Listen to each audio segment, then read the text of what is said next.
Visi Gereja Pentakosta Internasional Indonesia Paulus menjadi generasi yang mengenal Kristus untuk mencapai tujuan Tuhan dan menjadi berkat bagi sekelilingnya.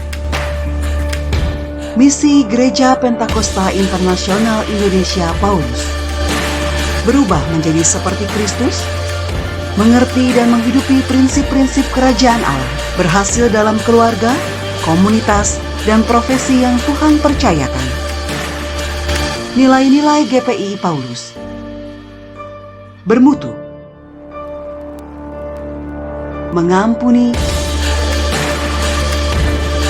murah hati, kreatif, relevan, bertanggung jawab. Tema GPI Paulus 2024, Urapan Roh Kudus.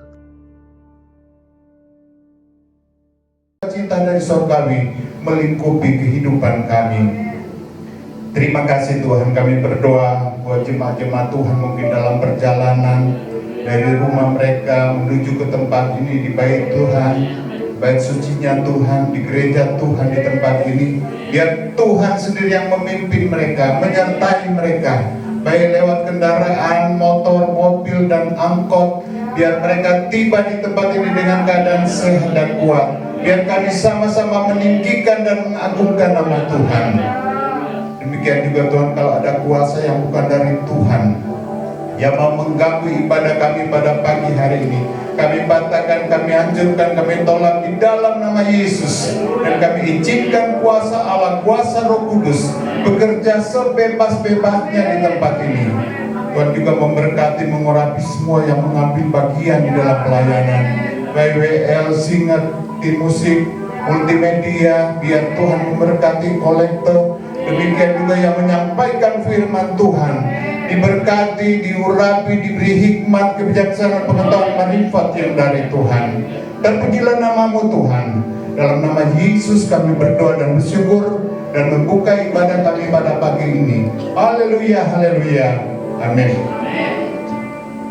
Kita siapkan hati kita. Tuhan, kami mau datang ke altar-Mu Tuhan.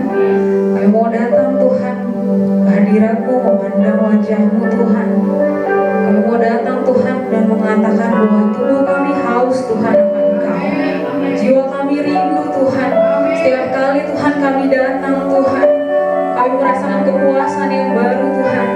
Kami merasakan kekuatan yang baru Yesus. Setiap kali pujian kami dinaikkan Tuhan, kami berharap Tuhan, nama-Mu Tuhan yang dimuliakan Tuhan. Biarkan hanya manis Kau dengar Yesus.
haus kepadamu, tubuhku rindu kepadamu, hatiku takjub kepadamu.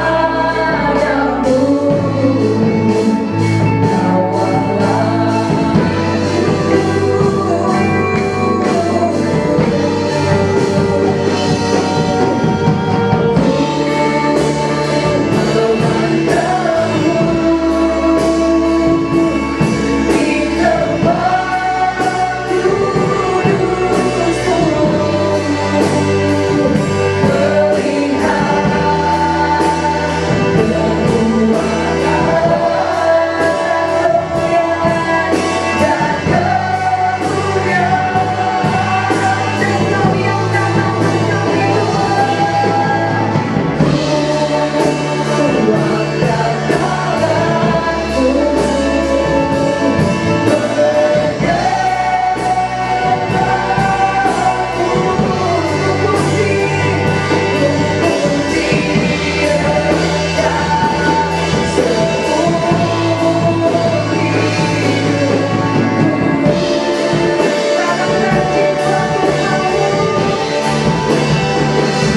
Puji Tuhan, luar biasa. Tuhan baik memberkati kita lewat pujian. Tiba saatnya kita akan memberikan persembahan. Sebelum kita memberikan persembahan, saya baca dua ayat firman Tuhan. Di dalam 1 Tawarik 16 ayat 29, di situ dikatakan begini. Berilah kepada Tuhan kemuliaan namanya. Bawalah persembahan dan masuklah menghadap Dia. Sujudlah menyembah kepada Tuhan dengan berhiaskan kekudusan. Mazmur pasal 50 ayat 23, di situ dikatakan begini. Siapa yang mempersembahkan syukur sebagai korban, ia memuliakan aku. Siapa yang jujur jalannya, keselamatan yang dari Allah akan kuperlihatkan kepadanya. Mari kita berdoa. Kembali Tuhan, kami bersyukur banyak terima kasih. Tuhan baik dan sungguh baik dalam kehidupan kami anak-anak Tuhan, jemaat-jemaat Tuhan, umat yang dikasihi Tuhan. Saatnya kami akan memberikan persembahan sebagai ucapan syukur kami kepada Tuhan, karena Tuhan sudah baik dalam hidup kami.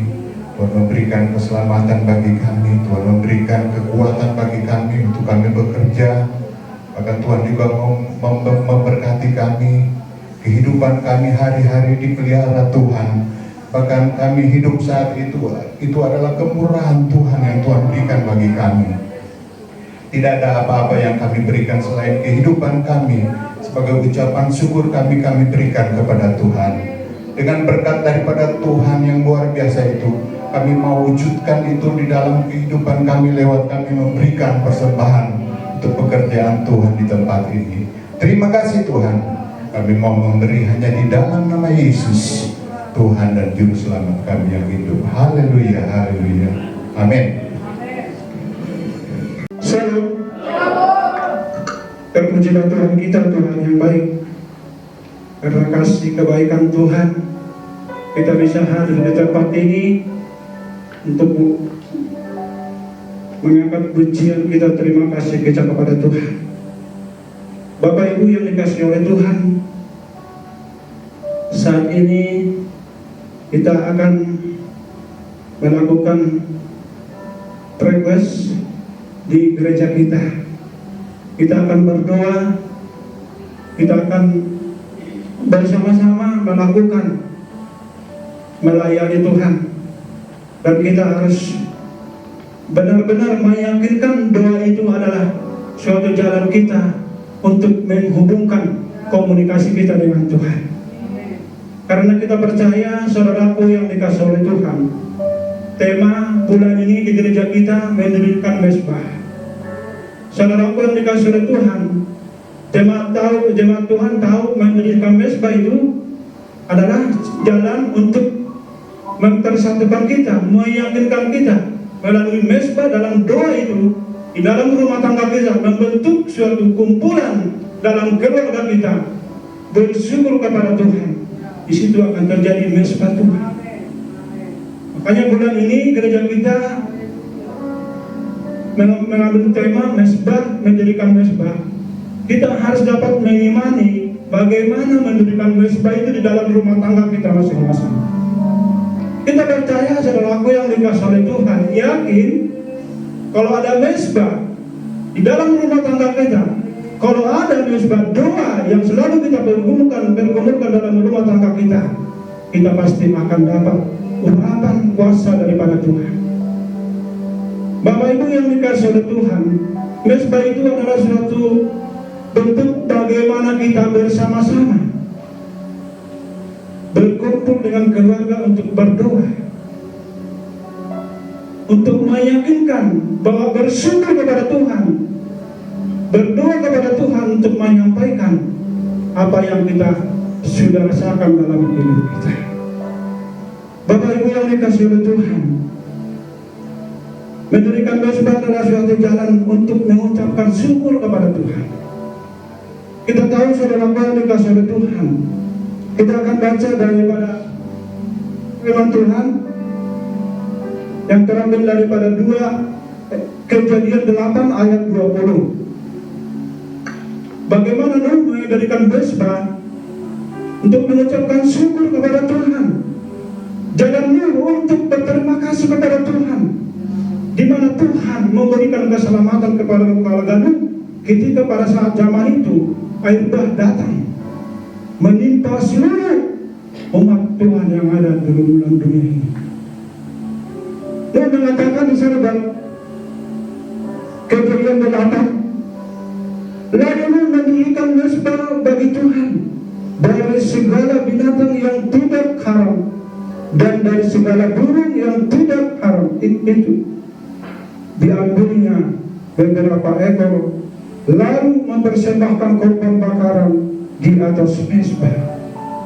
Kenapa Nuh mengatakan semuanya? Kenapa Nuh memberikan ini semuanya kepada Tuhan? Karena Nuh mendapatkan keselamatan daripada Tuhan. Keselamatan daripada Tuhan. Di situ Nuh mengucapkan syukur, mengadakan mesbah. Semua keluarganya mengatakan bersyukur kepada Tuhan atas keselamatan yang Tuhan berikan. Nuh di sana memberikan apa yang dia berikan, untuk persembahkan kepada Tuhan. Dia berdoa berterima kasih kepada Tuhan. Yang kedua, saudara kami dikasih oleh Tuhan, 2 Samuel 24 ayat 25. 2 Samuel 24 ayat 25, di mana waktu itu pada masa di zaman Raja Daud, pada saat waktu itu terjadi musibah buat umat Tuhan. Minggu yang kemarin juga Bapak Pendeta kita Sri Thomas sudah membacakan firman Tuhan ini, di mana di mana Raja Daud mendirikan mesbah juga untuk kemuliaan nama Tuhan. Di sana terjadi Tuhan, dikatakan firman Tuhan, lalu Daud mendirikan di sana mesbah bagi Tuhan dan mempersembahkan korban bakaran dan korban keselamatan. Maka Tuhan mengabulkan doa untuk negeri itu, dan itulah doa untuk negeri itu, dan itulah itu berhenti menimpa orang Israel. Saudara yang dikasih oleh Tuhan, itulah adalah yang dibilang Bapak Pendeta Sri Thomas kemarin, itulah itu adalah cacar penyakit cacar yang selalu mematikan pada saat itu, di mana Raja Daud mendirikan mesbah, membuat mesbah untuk berdoa kepada Tuhan, untuk meminta keselamatan daripada Tuhan. Di sana terjadi jawaban, Tuhan menghentikan doa itu buat umat Israel waktu saat itu. Kita juga saudara yang dikasih oleh Tuhan, umat Tuhan, apabila ada pergumulan persoalan kita, mari bersatu hati membentuk mesbah dalam rumah tangga kita masing-masing. Kita berdoa, kita berterima kasih kepada Tuhan. Oleh karena itu saudaraku yang dikasih oleh Tuhan, marilah kita sama-sama berdoa kepada Tuhan. Bapa di surga, terpujilah Tuhan kami yang baik. Kami bersyukur Bapa siang hari ini atas kebaikan-Mu, urapan-Mu, kuasa-Mu yang selalu kami rasakan. Tuhan, umat-umat-Mu saat siang hari ini bersyukur kepada Tuhan, berterima kasih kepada Tuhan, di mana Tuhan masih mempercayakan umat-umat-Mu hari di tempat ini untuk mengucapkan syukur terima kasih kepada Tuhan. Karena kami percaya Tuhan, inilah yang kami harus lakukan dalam hidup kami, mengucap syukur dalam segala hal. Apapun Tuhan pergumulan persoalan kami tadi sudah mendengarkan firman-Mu. Ada mesbah doa yang kami harus lakukan dalam rumah tangga kami masing-masing. Kami harus bersatu hati di dalam rumah tangga, harus bersatu hati membentuk mesbah doa itu, berdoa kepada Tuhan, mengucap syukur berterima kasih kepada Tuhan, agar keluarga lepas keluarga umat-umat-Mu dapat menerima kuasa kebaikan daripada Tuhan Yesus. Dan kami juga berdoa kepada-Mu Bapa, apapun pergumulan persoalan umat-umat-Mu, apapun Tuhan yang dihadapi umat-umat-Mu saat sampai siang hari, baik itu yang sudah terjawab, baik itu yang belum terjawab, kami berdoa dalam nama Tuhan Yesus. Kami berdoa kepada Bapa di surga,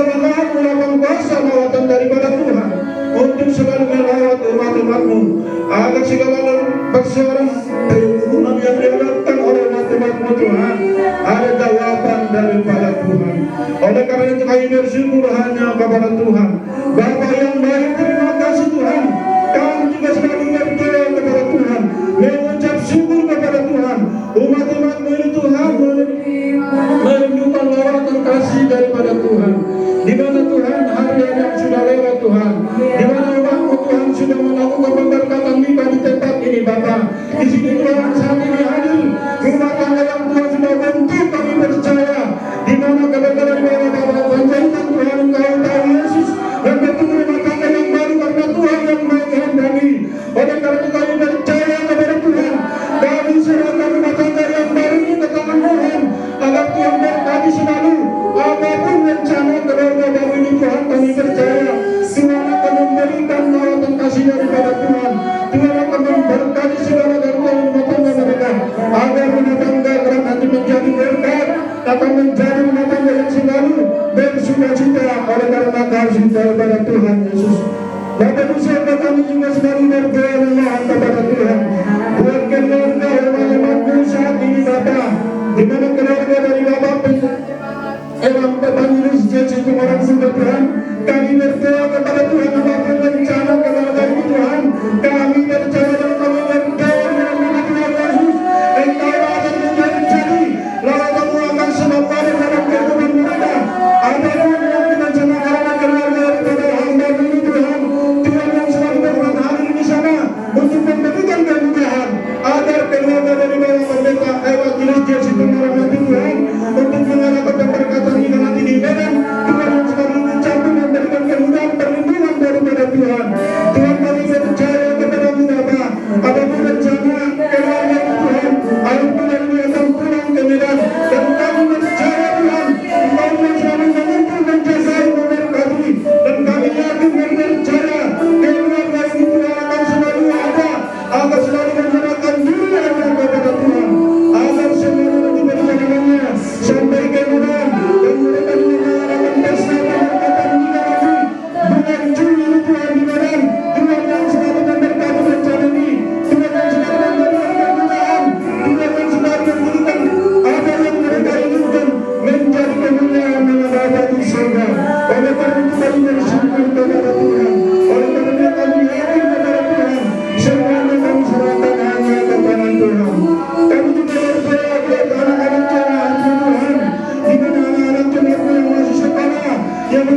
Amin. Sebentar kita akan mendengarkan firman Tuhan. Mari kita siapkan hati kita.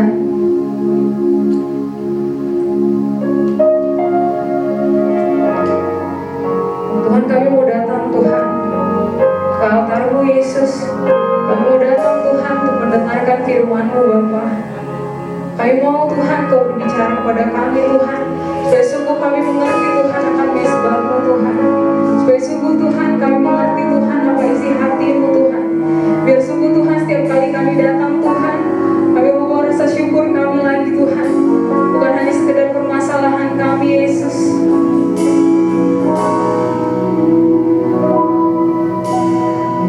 Tuhan Engkau mendengar seruan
kasihnya Tuhan, gitu ya. Kalau bukan karena Tuhan, nggak mungkin kita di tempat ini, nggak mungkin kita masih bernafas. Amin. Bulan ini kita sudah dan akan lagi membahas tentang satu tema yang tadi sudah disebut. Sebenarnya temanya adalah membangun mesbah. Sama-sama katakan membangun mesbah. Kanan kiri, kita mau membangun mesbah. Oke, membangun mesbah. Nabi-nabi Tuhan dari zaman perjanjian lama sudah banyak diceritakan kisah-kisah dalam membangun mesbah. Ya, ada Musa, siapa lagi? Elia, siapa lagi? Daud, Nuh. Bahkan sampai di perjanjian baru masih ada. Ya, di Matius dikatakan apa? Kalau engkau sedang mempersembahkan sesuatu di mesbahmu, tetapi kamu teringat kepada seseorang atau kesalahan atau masih ada nih yang ganjal-mengganjal, tinggalkan dulu persembahan tersebut, bereskan dulu. Jadi membangun mesbah ini gak cuma bicara orang-orang atau nabi-nabi di zaman dulu, perjanjian lama, tapi juga di perjanjian baru. Oke?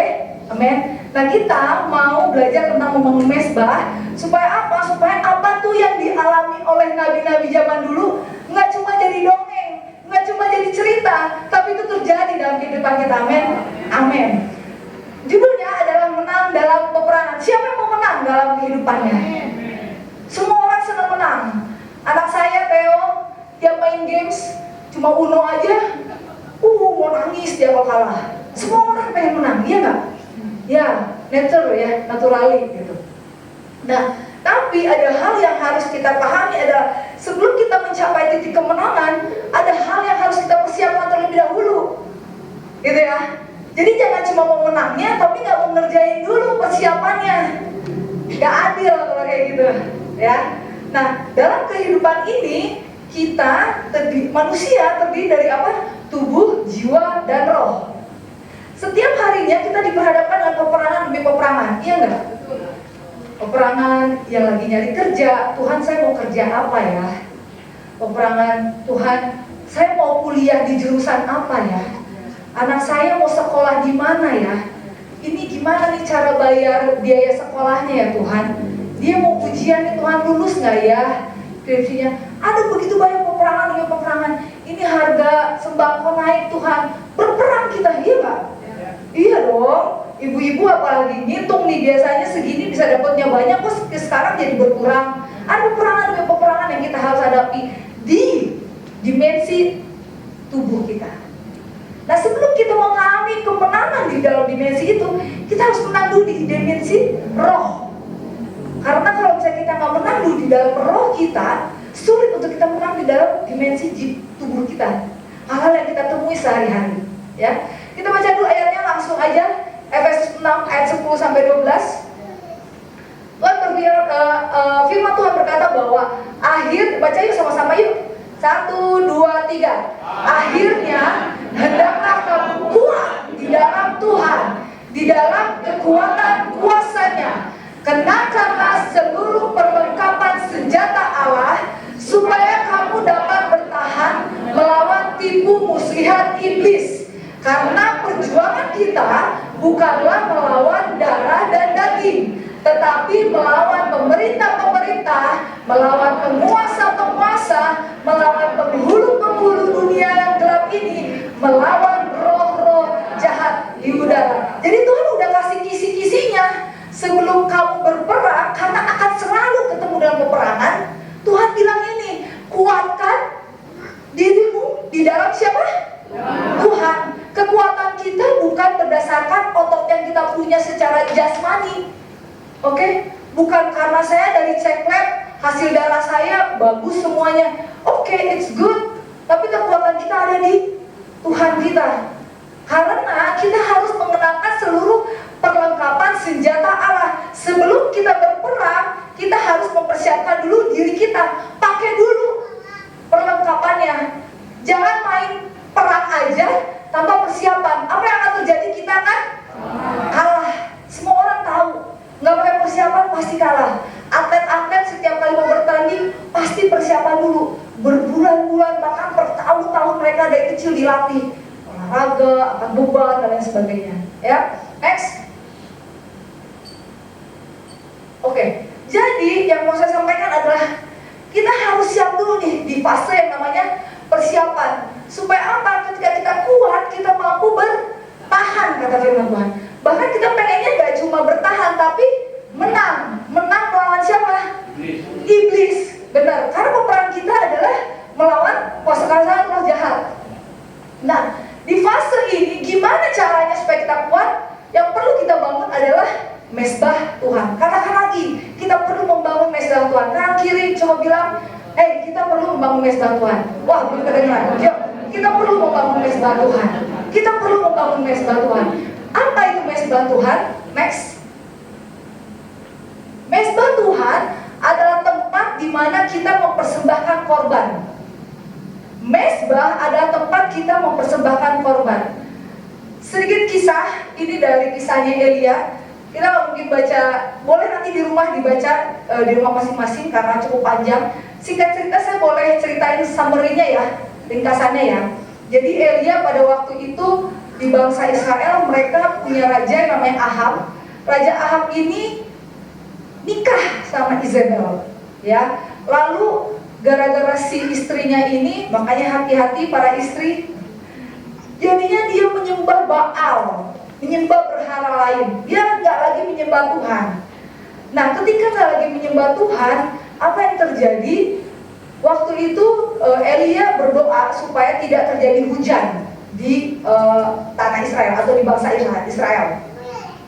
Kemudian setelah itu Tuhan suruh sama si Elia, kamu harus ketemu sama Raja Ahab. Jangan kamu menghindar terus, ketemu sama Ahab. Lalu dia ketemu sama Ahab, dipanggillah semua siapa? Nabi-nabinya Baal. Ada 450 nabi pada saat itu. Lalu mereka membuat pertandingan persembahan. Ceritanya gitu ya. Jadi kamu bikin persembahan kamu, saya bikin persembahan saya. Kita lihat Tuhan siapa yang benar, Tuhan siapa yang berkuasa. Jadi waktu si si nabi-nabi 450 itu mempersembahkan persembahannya, kalau ada api yang turun dari atas, dari langit, membakar persembahanmu, berarti Tuhanmu yang benar. Tapi kalau persembahan saya yang dibakar nih dari langit, berarti Tuhan saya yang benar, gitu ya. Jadi ceritanya si para nabi-nabi Baal ini udah menari-nari, ya mungkin praise and worship-nya lompat-lompat. Ayo dong terima persembahan saya, ayo dong terima persembahan saya dan lain sebagainya. Tapi waktu mereka udah menoreh-menoreh pun tidak ada yang terjadi. Mereka udah luka-luka, berdarah-darah, gak ada yang terjadi. Tiba gilirannya Elia. Elia bilang gini, oke, ada persembahan, nggak cukup persembahan, nggak. Kasih air di sekelilingnya, nantangin, lebih heboh lagi ya. Pengennya dikasih api, tapi dikasih air, kan kayak musuhnya api, air gitu. Tapi ini kayak, gue percaya diri Tuhan gue, gitu kan. Lalu dikasih air sekelilingnya, terus. Lalu dia mulai mempersembahkan korban sama Tuhan. Ketika dia mulai membangun mesbah, dia ambil batu-batunya, dia persembahkan korban kepada Tuhan. Lalu turunlah api dari langit, membakar habis semua persembahan dari Elia. Disitulah mereka akan melihat bahwa Tuhannya bangsa Israel yaitu Allah yang hidup, Allah Abraham, Allah Ishak, Allah Yakub. Dan setelah itu kejadiannya apa? Semua Baal-Baal, semua nabi-nabi Baal itu dibunuh sama Elia dan kawanannya. Yang mau saya sampaikan dari di sini, Tuhan kita mau menjawab doa kita kalau kita datang sama Tuhan bawa persembahan. Katakan sama kanan kiri, bawa persembahan buat Tuhan. Korban, Tuhan senang lihat korban. Hati kita, pikiran kita, waktu kita, hidup kita, uang kita, tenaga kita, kekuatan kita, masa muda kita. Jangan kayak kesannya, aku masa muda seenak saya dong, nanti aja kalau udah tua aku baru bertobat, nanti aja kalau udah tua, kalau udah nganggur, kalau udah gak ada kerjaan, baru deh aku melayani Tuhan, baru deh aku membangun mesbah. No, dari muda kita membangun mesbah buat Tuhan, supaya hidup kita diberkati sama Tuhan, dipimpin sama Tuhan, dan mengalami kemenangan di dalam setiap peperangan kehidupan kita. Ya saya mau next.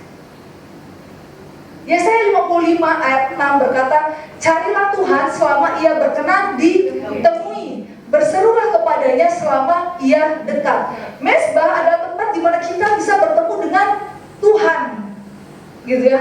Mau ketemu sama Tuhan di mana? Di mezbah. Zaman dahulu harus lewat nabi, harus lewat imam. Sekarang gampang, saudaraku. Saudaraku berdoa pun dia mau, dia mendengarkan, dia menjawab. Dia gak jauh, dia sebatas sejauh doa. Tapi seringkali kita berpikir bahwa saya gak layak, atau saya terlalu sibuk, atau saya pikir Tuhan itu jauh. No, dia itu dekat. Dan Tuhan mau kita datang sama Tuhan dengan kerinduan yang dan kasih. Kenapa saya selalu berpikir, kenapa ya Tuhan itu gak jadiin manusia sebagai robot aja? Ya gak sih? Kayaknya kalau zaman sekarang tuh banyak ya film-film robot gitu ya, AI gitu. Lebih gampang ya, tinggal diperintah, diprogramming, langsung semua nurut. Kamu sembah saya, semua langsung nyembah. Bisa dong? Bisa banget ya? Betul, bisa banget terjadi. Tapi Tuhan kasih kepada kita apa? Kehendak bebas. Kenapa Tuhan kasih kehendak bebas? Karena dia mau kita datang sama Tuhan karena kehendak hati kita. Bukan karena dipaksa-paksa, bukan karena kita ketakutan, bukan karena kita disuruh-suruh. No, kita datang sama Tuhan karena kita sayang sama Tuhan, karena kita rindu sama Tuhan. Tuhan, aku mau bertemu dengan Engkau, aku ingin membangun hubunganku dengan Tuhan. Karena kekristenan bicara tentang hubungan, bukan cuma status di KTP kita, hubungan kita sama Tuhan. Dari kekristenan, dan itu yang mau Tuhan bangun dalam kehidupan kita. Amin. Next. Nah, yang pertama yang harus kita lakukan adalah hilangkan berhala yang ada di hidup Anda. Apa itu berhala? Pekerjaan kita yang kita tahu mungkin letaknya lebih atas daripada Tuhan. Hello? I'm talking to anybody? Sesuatu yang kita taruh letaknya lebih daripada Tuhan, itu udah jadi berhala buat kita. Perlu nggak kita kerja? Perlu. Perlu nggak punya keluarga? Perlu. Tapi once kita taruh dia letaknya di atas Tuhan, kita lupakan Tuhan, kita utamakan itu udah jadi berhala buat hidup kita. Sosmed kita, hubungan kita sama orang lain dan lain sebagainya, teman-teman, arisan. Sometimes kita bisa janjian sama teman, kita mau nongkrong nih, jam 5 ya, 4:30 udah di tempat, ya, udah rapi ya, udah kece, udah wangi dan sebagainya. Tapi mau datang sama mezbah sama Tuhan kayak, nanti dia Tuhan, saya masih sibuk, masih banyak urusan, toko saya belum tutup nih, omset belum kecapai nih, anak saya belum ini, belum itu. So many things, ada begitu banyak hal berhala dalam hidup kita yang menghambat kita datang sama Tuhan, membangun mezbah sama Tuhan. Itu berhala, saudaraku. Dan kita harus hilangkan semua berhala itu. Karena mukjizat bisa terjadi kalau apa? Kalau kita bertemu dengan Tuhan. Elia mendapatkan mukjizat kenapa? Karena dia bertemu sama Tuhan. Dia membangun mezbah di dalam hidupnya. Dan dia tunjukkan itu di depan semua bangsa Israel. Menunjukkan kekuasaan dan kedaulatan Tuhan. Kalau kita merindukan mukjizat terjadi dalam hidup kita, merindukan mukjizat terjadi terobosan dalam rumah tangga kita, anak-anak kita, pekerjaan kita, dan lain sebagainya, utamakan Tuhan. Pertamakan Tuhan. Bangun mezbah dulu sama Tuhan. Siapin dulu gitu. Jangan main kerja, jangan main lakuin ini itu tanpa persiapan dulu. Sama dengan bohong, siap-siap kalah gitu mah. Ya. Next. Mezbah adalah tempat di mana kita melakukan peperangan rohani. Colek kanan kirinya lagi bilang, mezbah adalah tempat di mana kita melakukan peperangan rohani. Yes, mezbah adalah tempat di mana kita melakukan peperangan rohani. Karena ingat di ayat yang pertama bahwa peperangan kita adalah melawan roh, bukan melawan darah dan daging. Roh, kalau yang dilawan roh, ya perangnya di alam roh dong, ya enggak? Masa yang dilawannya roh, tapi perangnya di tubuh dulu, menang dulu di rohnya. Ini yang perlu kita persiapkan terlebih dahulu adalah dimensi roh kita. Sebelum kita mau menang di dalam hal-hal yang kita hadapi sehari-hari, menang dulu di dimensi rohani kita. Karena peperangan kita adalah melawan roh-roh jahat di udara, ya Pak ya? Bukan melawan darah dan daging. Jadi kalau misalnya kita pikir klien kita rese banget, bos kita kok rese banget, kok teman saya, teman kerja saya rese banget, kok ini omset nggak naik-naik dan lain sebagainya. Hei, siapa tahu kamu belum menang di alam rohmu, sehingga itu yang kamu dapatkan di alam tubuhmu. Ya, yang amin cuma satu. Amin? Amin. Siapa tahu yang terjadi? Karena kita nggak bisa dapetin terobosan apa? Karena kita nggak menang dulu di alam roh. Bangun dulu hubungan sama Tuhan. Menang dulu, bangun dulu mesbah kita di hadapan Tuhan. Karena kemenangan di alam roh adalah kemenangan di alam jasmani. Yosua 1 ayat 8 sampai 9. Ini ayat salah satu ayat favorit saya waktu saya berangkat PTT. Ini yang jadi kekuatan saya. Yuk kita baca sama-sama yuk. 1, 2, 3. Janganlah engkau lupa memperkatakan kitab Taurat ini, tetapi renungkanlah itu siang dan malam, supaya engkau bertindak hati-hati sesuai dengan segala yang tertulis di dalamnya. Sebab dengan demikian perjalananmu akan berhasil dan engkau akan beruntung. Bukankah telah kuperintahkan kepadamu kuatkan dan teguhkanlah hatimu, janganlah kecut dan tawar hati, sebab Tuhan Allahmu menyertai engkau kemanapun engkau pergi. Jadi kalau misalkan saudaraku baca, ini karena saya lagi baca soal kitab Yosua bersama suami saya, tiap malam kita baca minimal 1 pasal. Jadi Yosua 1 ini adalah awal mulanya perjalanan Yosua dan bangsa Israel berebut tanah Kanaan. Karena itu banyak daerah-daerahnya. Di awal Allah udah bilang, jangan kau lupa memperkatakan kitab Taurat, renungkanlah itu siang dan malam, supaya engkau bertindak hati-hati. Karena Tuhan tahu kamu akan ketemu peperangan yang hebat. Kamu akan ketemu orang yang mengkhianati kamu. Kamu akan ketemu orang-orang yang jahat.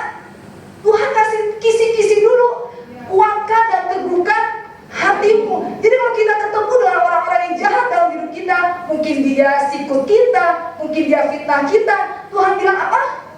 Kuatkan dan teguhkan hatimu. Renungkan firman Tuhan dan bertindaklah hati-hati. Karena apa? Tuhan bilang kuatkan teguhkan, Tuhan Allah menyertai engkau. Karena sangat mungkin saudaraku, kita lagi nungguin Tuhan, aku pengen dapet jodoh nih, kok gak datang-datang ya Tuhan, kok yang munculnya gak sesuai kriteria nih. Terus kita mulai tawar hati, aku kan udah melayani Tuhan, aku kan udah ini, udah itu, udah bayar ini, bayar banyak. Hei, Tuhan bilang apa? Kuatkan dan teguhkan hatimu. Tuhan selalu sertai kita, percaya pada rancangannya Tuhan. Yosua 8, kalau kita baca perjalanannya, ini ada satu kisah di mana bangsa Ai atau tanah Ai waktu itu dibinasakan. Jadi sebelum nih, kisahnya saya kasih summary aja. Sebelum Tuhan suruh si Yosua memimpin bangsa Israel menyerang Ai, Tuhan kasih dulu strateginya. Jadi kan biasanya zaman waktu itu Tuhan kasih tahu langsung ya, direct.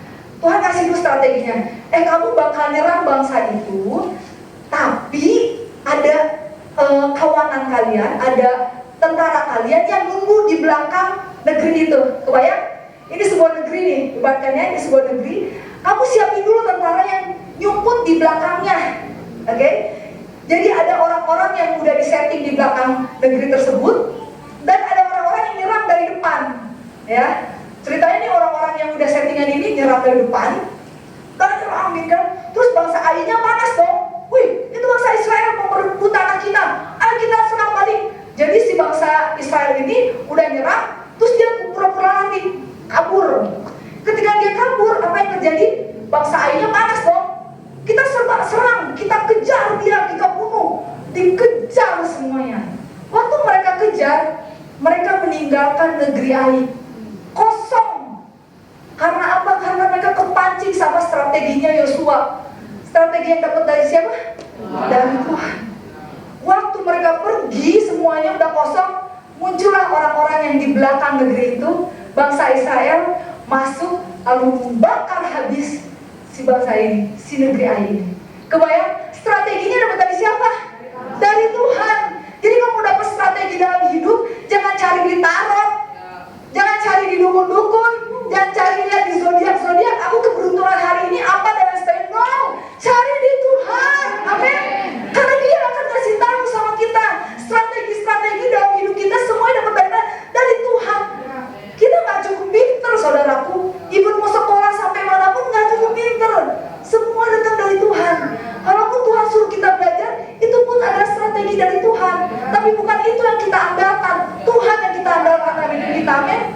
Next.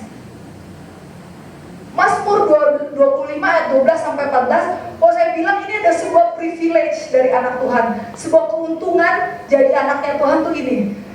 Ayatnya berkata bahwa siapakah orang yang takut akan Tuhan, kepadanya Tuhan menunjukkan jalan yang harus dipilihnya. Orang itu sendiri akan menetap dalam kebahagiaan dan anak cucunya akan mewarisi bumi.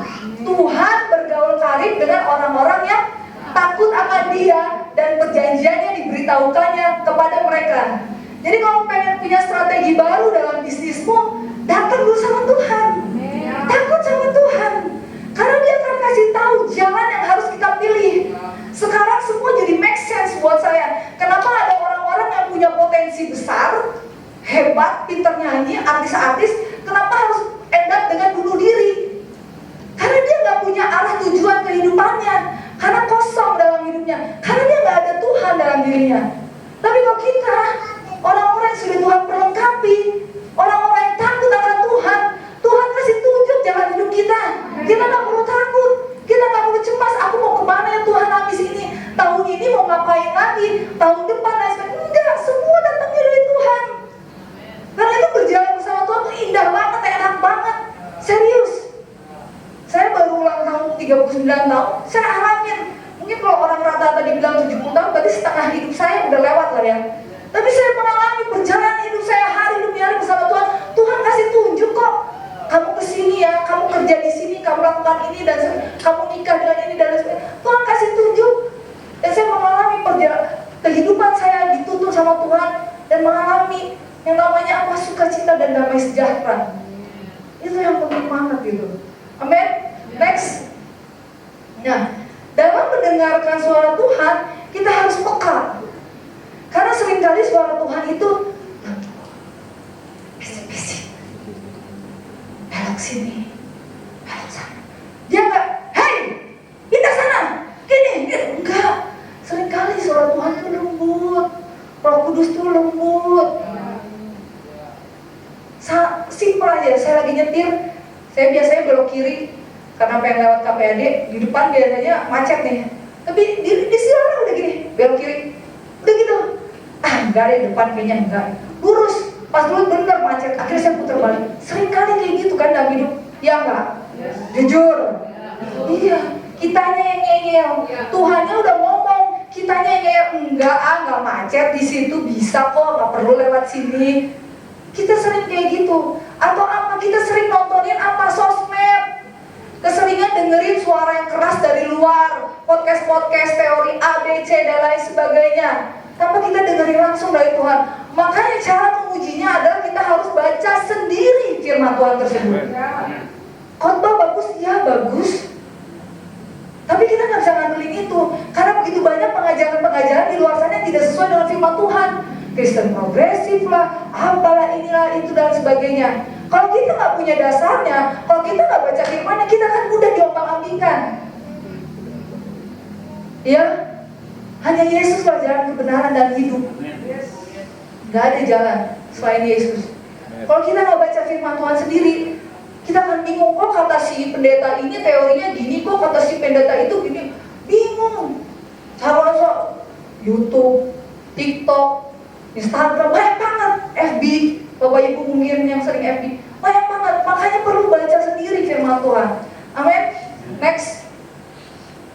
Nah, Mazmur 20 ayat 7 bilang bahwa sekarang aku tahu bahwa Tuhan, yuk baca sama-sama aja yuk, 1, 2, 3. Sekarang aku tahu bahwa Tuhan memberikan apa? Kemenangan kepada orang yang diurapinya dan menjawab dari surganya yang kudus dengan kemenangan gilang gemilang oleh tangan kanannya Tuhan. Yang kasih kemenangan adalah siapa?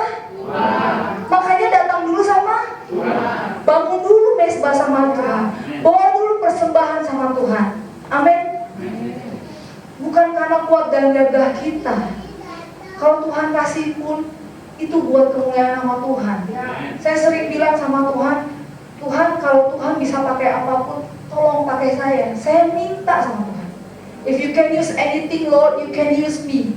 Tuhan bisa pakai batu, Tuhan bisa pakai burung, Tuhan bisa pakai pohon dan lain sebagainya. tolong pakai saya aja ya Tuhan. Karena saya merasa dihormati kalau saya bisa jadi perpanjangan tangannya Tuhan. Karena kemenangan akan Tuhan berikan karena tangan kanannya. Jadi jangan cari tangan-tangan yang lain, carinya wajahnya Tuhan. Amin. Next. Mazmur 44 ayat 4 berkata, sebab bukan dengan pedang mereka menduduki negeri, bukan dengan lengan mereka memberikan kepada mereka yang memberikan mereka kemenangan, melainkan apa? Aduh, kurang kencang. Ini kayaknya lagi lapar makan siang ya semuanya. Melainkan dan sebab engkau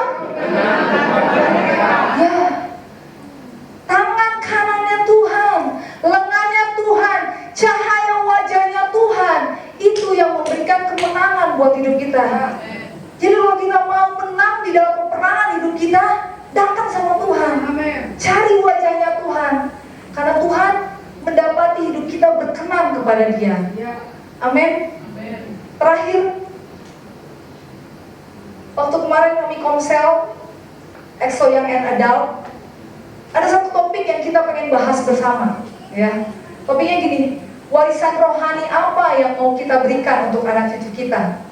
Seringkali orang-orang zaman sekarang mewarisin apa? Uang, harta, aset, pendidikan. Penting nggak? Penting juga. Tapi ada satu warisan yang paling penting. Apa? Firman Tuhan, warisan rohani. Gimana kita mau membangun warisan rohani buat anak-anak kita? Kita mau membangun orang-orang generasi berikutnya yang takut akan Tuhan. Orang-orang yang mengasihi Tuhan, orang-orang yang cinta sama Tuhan. Saya senang banget waktu saya dengerin kisahnya. Boleh bocorin dikit-dikit ya, karena ini bukan rahasia banget. Responnya gini, saya pengen membangun kebiasaan berdoa. Karena saya lihat ibu saya suka berdoa. Saya pengen membangun kebiasaan berdoa untuk anak-anak saya, untuk keluarga saya. Ada lagi yang pengen membangun rasa memiliki orang tuanya, rasa aman bersama dengan orang tuanya. Kalau saya, jujur buat saya pengen generasi berikutnya, anak-anak saya punya hati yang mau melayani Tuhan, yang membangun mezbah hidupnya dan mau melayani Tuhan. Karena saya gini ya, dulu saya nggak ngerti. Dari kecil saya lihat bapak ibu saya dua-duanya sibuk melayani. Ya, mereka selalu tiap Sabtu Minggu udah deh sibuk dengan pelayanan lah, dengan arisan pesta selalu kayak gitu. Dulu saya nggak ngerti kenapa sih mesti seperti itu. Sampai waktu saya PTT, saya merantau nih ke tempat yang jauh di sana di Pulau Seram. Kira-kira saya kan udah lulus jadi dokter gitu 14 tahun. Sekitar 12 tahun dalam kehidupan saya tuh saya kebanyakan merantau, saudaraku. Dan ketika saya merantau itu, saya banyak banget ketemu dengan orang-orang yang baik. Di tanah konflik, saudaraku tahu Maluku, di sana itu kan sering banget ada konflik agama. Saya datang ke sana, tapi saya ketemu dengan orang yang baik. Saya nggak kena perang, saya nggak kena konflik. Lagi ada konflik desa, saya ada di desa ini. Lagi ada rusuh di Ambon, saya terselamat. Sebegitu banyaknya pertolongan Tuhan, menanamkan pelayanan, kehidupan yang membangun mezbah, menolong orang. Dan saya percaya bahwa apa yang mereka tabur itu dituai oleh anak cucunya, generasi berikutnya. Saudaraku mau membangun apa buat anak-anak kita? Keluarga yang seperti apa yang mau kita bangun? Warisan rohani apa yang mau kita teruskan buat mereka? Ada bagus banget EXO Kids kemarin bikin satu tugas untuk dad, untuk mama, papa, anak berdoa bersama, menyanyi bersama, baca firman bersama. Kebiasaan yang bagus untuk kita bangun sehari-hari, amin.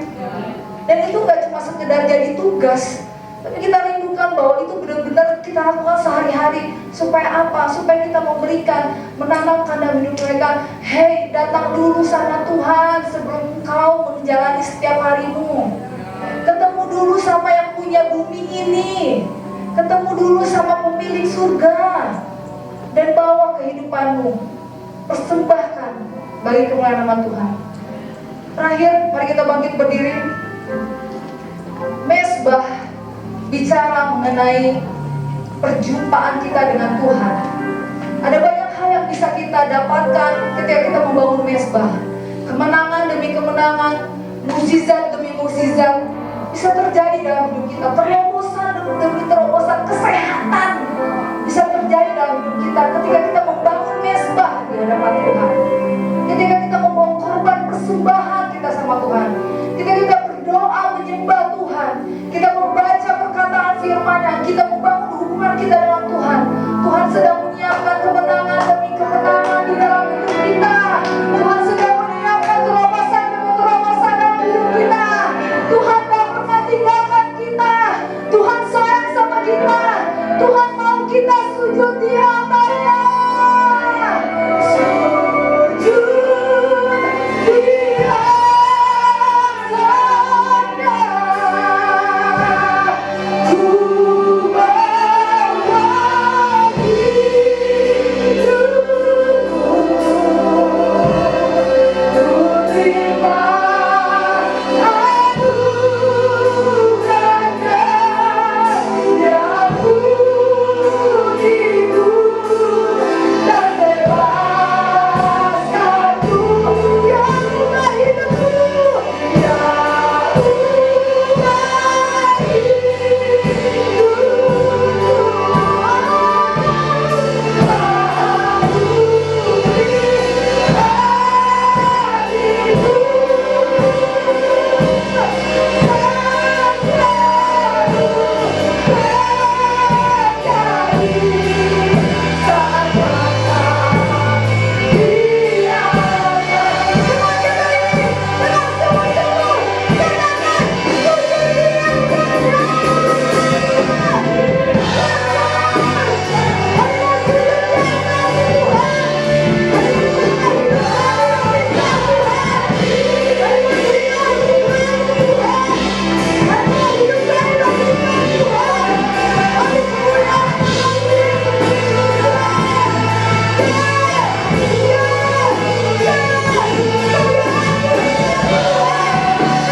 hati kami melimpah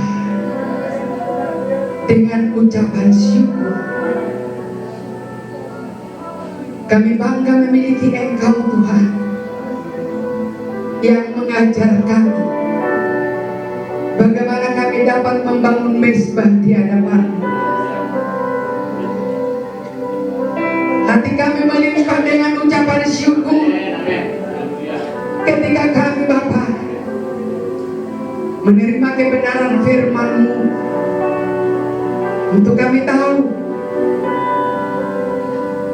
menjalin hubungan kami dengan Tuhan bukan hanya dengan kata-kata, tetapi harus betul-betul dengan tindakan, betul-betul dengan perbuatan. Ada buat. Terima kasih Tuhan, terima kasih. Kami mau belajar dari Elia. Dia membangun mezbah kepada Tuhan. Dia membawa persembahan yang kudus kepada Tuhan. Dan Tuhan pun berkenan menerima persembahan yang dibawa oleh Nabi Elia. Ada peperangan yang terjadi, dan hal itu terjadi Tuhan di zamannya Ahab dan di zamannya Elia, dan di zamannya kami pun, bahwa peperangan itu terjadi. Dan kami mau bersikap bahwa menghadapi peperangan itu harus mengandalkan Tuhan. Peperangan dari pikiran kami, peperangan dari hati kami, peperangan dari jiwa kami, peperangan dari pengertian kami, seringkali bertempur,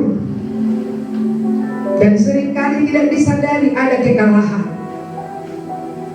Tetapi firman mengajar kami hari ini agar kami menang di dalam roh,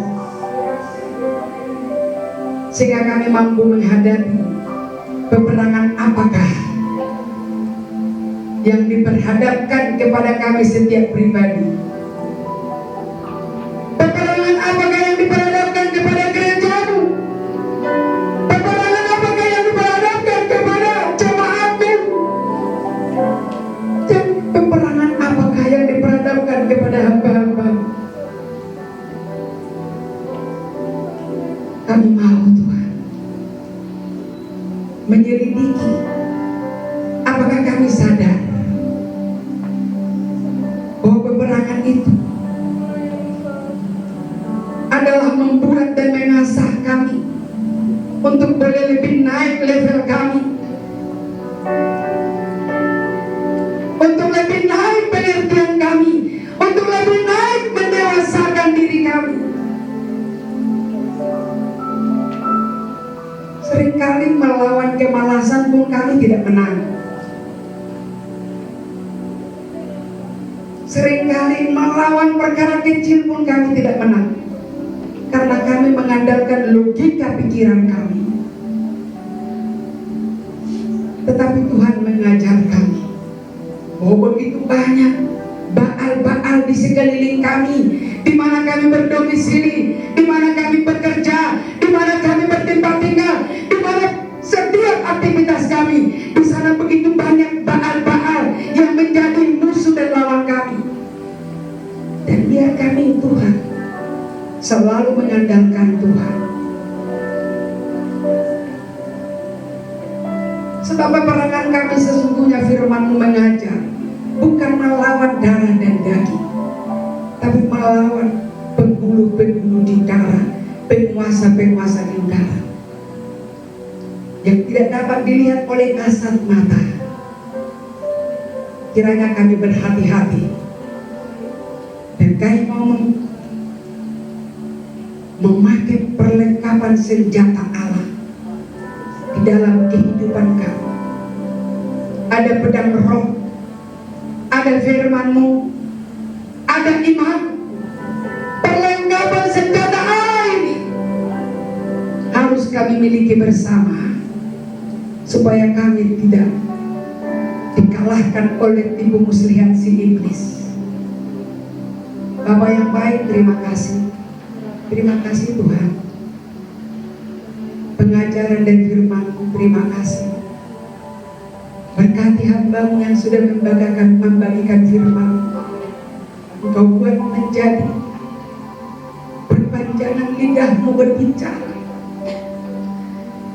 Engkau buat menjadi alat untuk membagikan firman,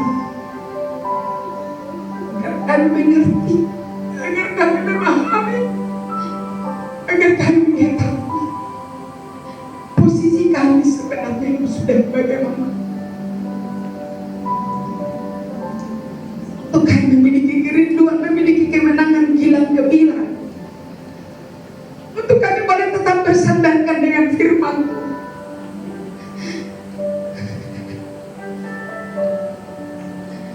Firman-Mu tidak pernah berubah.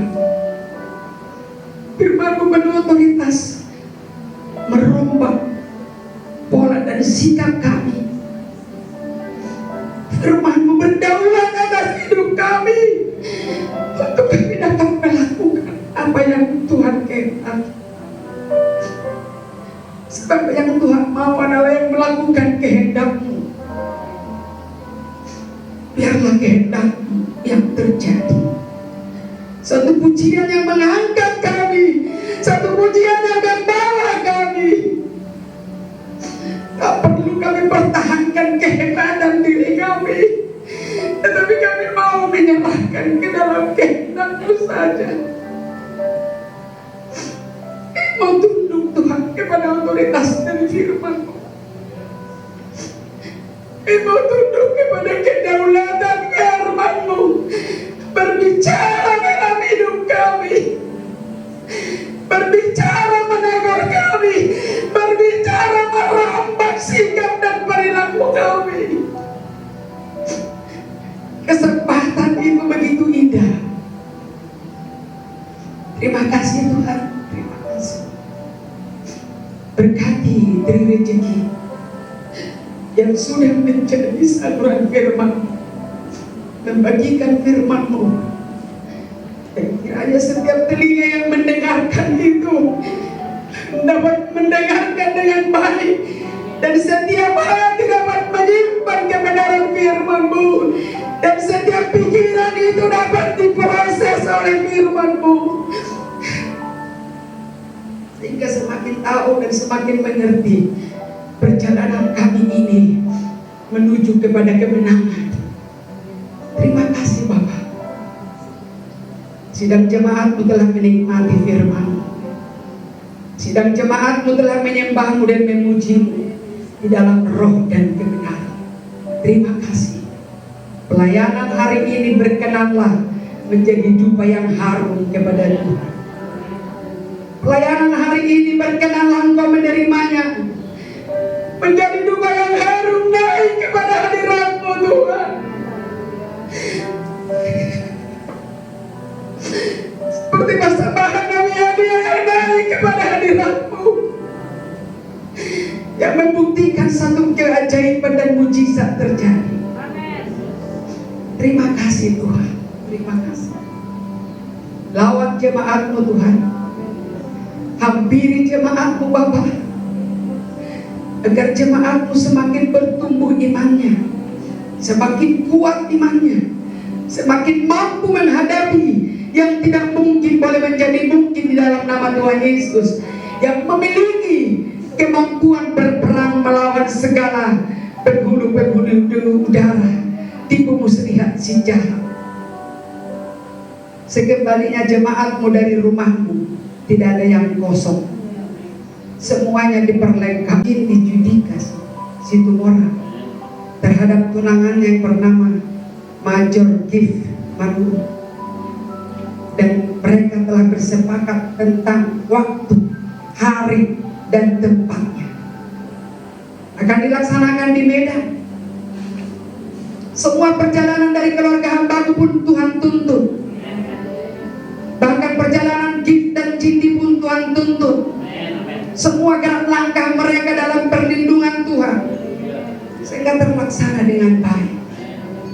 Gereja menghantarkan mereka dengan doa, karena kedua insan ini adalah pelayan-pelayan di gereja, adalah milik kepunyaan, dan Tuhan pakai mereka terus melayani Tuhan di GBI Paulus. Tuhan buat mereka menjadi alat yang terus Engkau nyatakan perbekalan dari Engkau, pengurapan dari Engkau. Terima kasih Bapak. Hamba berdoa kepadamu Tuhan,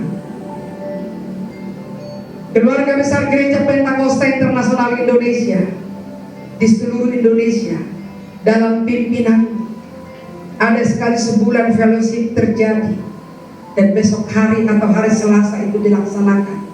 Kiranya seluruh keluarga besar GPI se-Indonesia boleh berkumpul walau itu lewat link Zoom, tetapi tidak mengurangi sukacita, tidak mengurangi hadirat Allah bekerja. Terima kasih Bapak. Satu pekerjaan yang luar biasa Tuhan izinkan boleh terjadi di tengah-tengah gerejamu, di mana kami pelayan-pelayan Tuhan mau belajar. Tanggal 22 Juni atau hari Sabtu mendatang ada seminar Praise and Worship. Kayak mau belajar Tuhan, kayak mau menjadi murid, kayak mau taatkan diri kami, mau belajar. Semuanya Tuhan yang sudah terdaftar boleh hadir dengan tidak terlambat, karena Tuhan tidak pernah mengajarkan terlambat, tetapi Tuhan selalu mengajarkan kedisiplinan, ketaatan, sehingga semua yang sudah terdaftar boleh mendahulukan apa yang sudah kami sepakati. Para hambamu yang sudah menyepakati mereka ikut atau mereka yang bertugas yang didatangkan dari Jakarta, pimpin mereka, berkati mereka, urapi mereka. Kami percaya gerejamu ini dalam pengurapan Tuhan. Kami percaya seluruh pelayan-pelayan Tuhan di gerejamu ini dalam pengurapan Tuhan, sehingga semuanya itu terlaksana. Banyak Tuhan yang akan dikerjakan oleh gerejamu. Ada seminar kepemimpinan, bahkan ada juga recording. Semua ini kami bawa kepadamu, dan ini menjadi pola dan buah-buah dari pikiran yang Tuhan taruh. Dan ini ditaruh, Tuhan taruh kepada departemen acara dan semua yang berkaitan, tidak terlepas satu dengan yang lain. Berkati.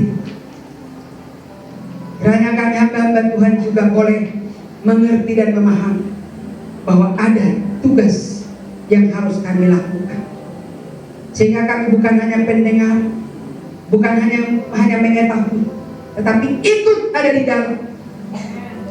Nyatakan kuasamu bekerja atas kami. Terima kasih Bapak. Sebentar kami akan kembali dari rumahmu. Kami membawa berkat-berkat.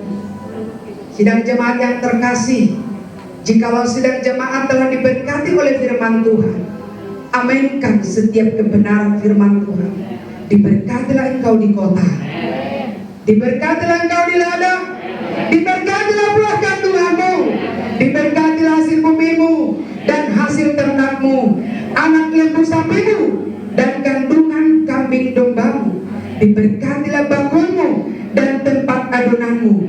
Diberkatilah engkau pada waktu masuk dan diberkatilah engkau pada waktu keluar. Haleluya. Angkat tanganmu, menengadahlah kepada Tuhan. Tuhan Allah memberkati engkau dan melindungi engkau. Tuhan Allah menyinari engkau dengan wajahnya dan memberi engkau kasih karunia. Tuhan Allah menghadapkan wajahnya kepadamu dan memberi engkau damai sejahtera. Kasih karunia Allah Bapa di sorga, kasih anugerah Tuhan Yesus Kristus, kasih dan kuasa Roh Kudus yang selalu dinyatakan bagi kita, yang selalu memimpin kita, yang selalu menuntun kita, selalu membawa kita di dalam hadirat Tuhan dari hari ini kekal sampai Tuhan Maranatha. Kita semua yang percaya boleh berkata amin. Bapa, terima kasih. Amen.